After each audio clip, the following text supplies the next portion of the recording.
নগাঁও আৰক্ষীৰ জালত কুখ্যাত ডকাইত আক্তাৰ হুছেইন নগাঁও আৰক্ষী অধীক্ষকৰ নিৰ্দেশত জাজুৰী আৰক্ষীয়ে গ্ৰেপ্তাৰ কৰে আক্তাৰ হুছেইনক দীৰ্ঘদিন ধৰি নগাঁৱৰ ভিন্ন প্ৰান্তত সন্ত্ৰাস চলাই আহিছিল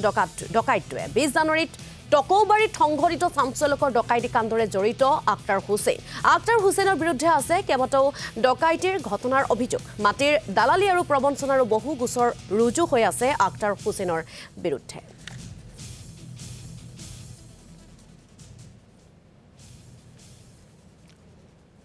আমাৰ ইয়াত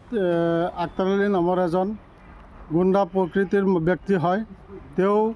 মাজত এটা মানুহ ধৰি আনি তাৰ ঘৰত সোমাই পেলাই মাৰপিট কৰিছে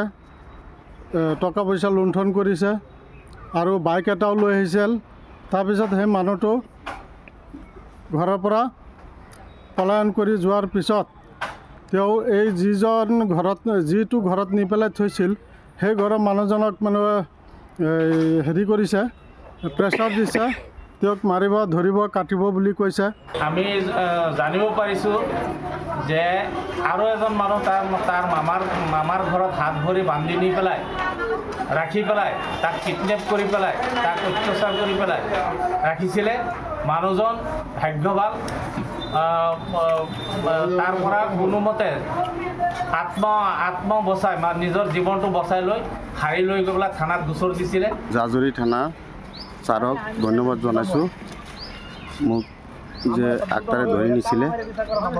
মোৰ যেতিয়া কালি যে আক্তাৰক ধৰিলে ধৰাৰ পিছত মই ছাৰক ধন্যবাদ জনাইছোঁ এতিয়া মই সূক্ষ্ম বিচাৰটো চাওঁ আৰু SP ছাৰক